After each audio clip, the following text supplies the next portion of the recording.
I pretty much had no expectations for Dane Cruikshank heading into this season because through his first 3 years in the NFL, he had played a total of 94 snaps, and there just wasn't enough tape on him to make any sort of evaluation.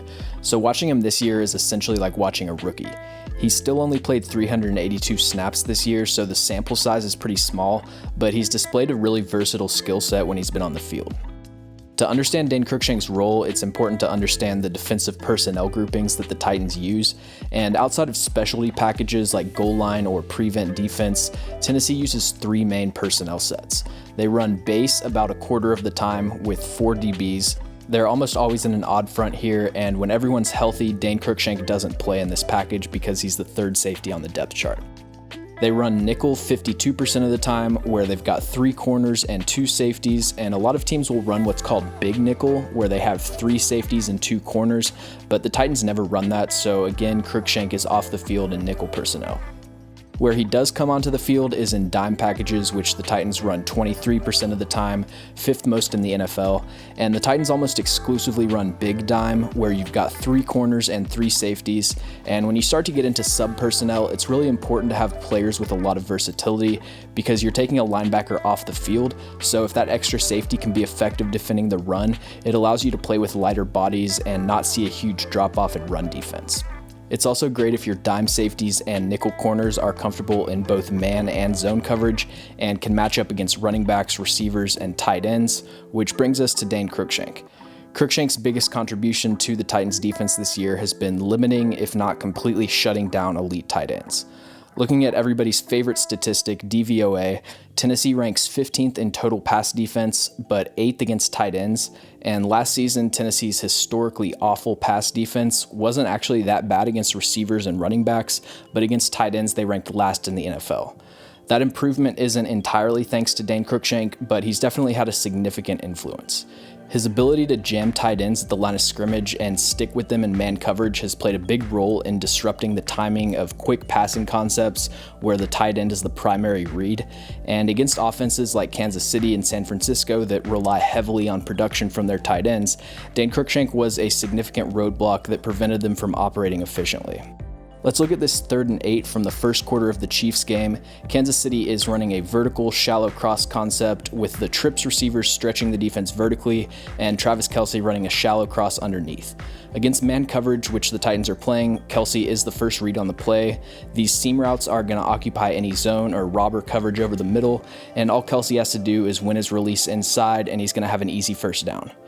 Pre-snap, he's probably thinking that he's in good shape because he's got a backup safety in press coverage, which is usually pretty vulnerable to quick breaking routes, but Cruikshank's jam is so effective that Mahomes has to move off of Kelce and get taken down by the pass rush. And Mahomes was only ever thinking about hitting the shallow cross here, but if he had decided to progress to these vertical routes, the Titans are in 2 deep man coverage, so these routes are bracketed as well. This play really shows the trust that Tennessee has in Dane Cruikshank because when they play man coverage, especially on 3rd down, they're usually playing cover 1 cross where your split safety pre-snap and then the weak safety comes down to play anything breaking over the middle. Some people call this 1 robber or 1 lurk, but if you're playing 2 man on 3rd down against a team that's notorious for targeting their all-pro tight end on crossing routes, that shows how much you trust the guy that's manning that tight end up. For comparison, we can look at Tennessee running the exact same play from the same formation last week, and you see what happens when the tight end, air quotes, is given a clean release. Ferkser stayed into chip Nick Bosa, and he was still able to get open with room to run because the vertical routes had stretched the defense downfield. Here's another Mahomes sack that was at least partially a result of Cruikshank locking up Travis Kelce and Mahomes not having a backup plan because he's used to Kelce just always winning one-on-one matchups. This time Kelce's running a pivot route, which he runs all the time on 3rd and medium, and again Cruikshank doesn't let him get a clean release, and he's able to stick with him long enough to get the job done.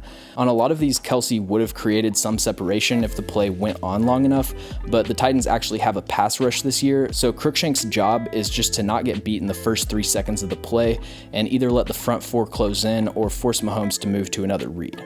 The play we just discussed was 2nd and 10, and the next play is 3rd and 18, and again the Chiefs decide to just run ISO with Travis Kelce, and Dane Cruikshank shuts it down.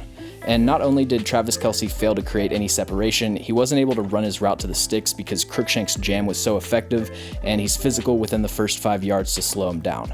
And again, I've got to reiterate the symbiotic relationship between coverage and pass rush, because no matter how good your secondary plays, NFL receivers will get open at some point. All you can really ask guys to do is cover for 3 or 4 seconds. Here's another example against Seattle of Cruikshank just being so physical at the line of scrimmage that he completely takes Will Dissly out of the play. So as an offensive coach, the natural response when you've got this backup safety who barely even made it into your game plan, playing super aggressive press coverage, you're going to say, okay, let's try to beat this guy deep. But Dane Cruikshank runs a 4.4, he's faster than most corners, so your tight end that runs a 4.7 and racks up a bunch of yards beating linebackers isn't going to have much success trying to beat him over the top. Commentators have that saying that they like to say when they're talking about a tight end, and they're like, he's too fast for corners, he's too big for linebackers, and the solution is having a safety like Dane Cruikshank or Derwin James, who are 6'1", 6'2", and they've got high-end speed that can shut those guys down. And that's not saying that Cruikshank is on Derwin James' level, it's just that they're similar athletically. Cruikshank's speed also gives him the ability to cover running backs and receivers and play free safety in single high coverages. There's been a few times that he's had bad eyes playing deep over the top, or he's struggled playing the ball downfield, and his tackling ability has been pretty inconsistent. With the limited number of snaps that he's played this season, the sample size is just too small to make a definitive evaluation either way. And unfortunately, availability might be the problem with Dane Cruikshank. He just hasn't shown the ability to stay healthy.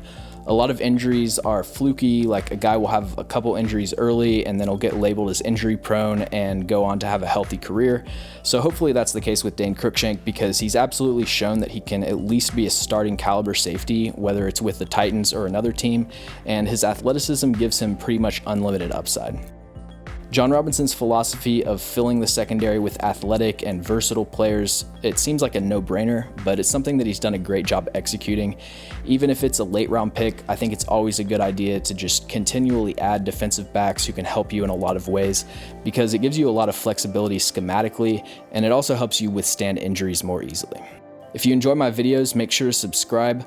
Also follow me on Twitter and check out my Patreon if you're interested in supporting the channel and getting access to more Titans content.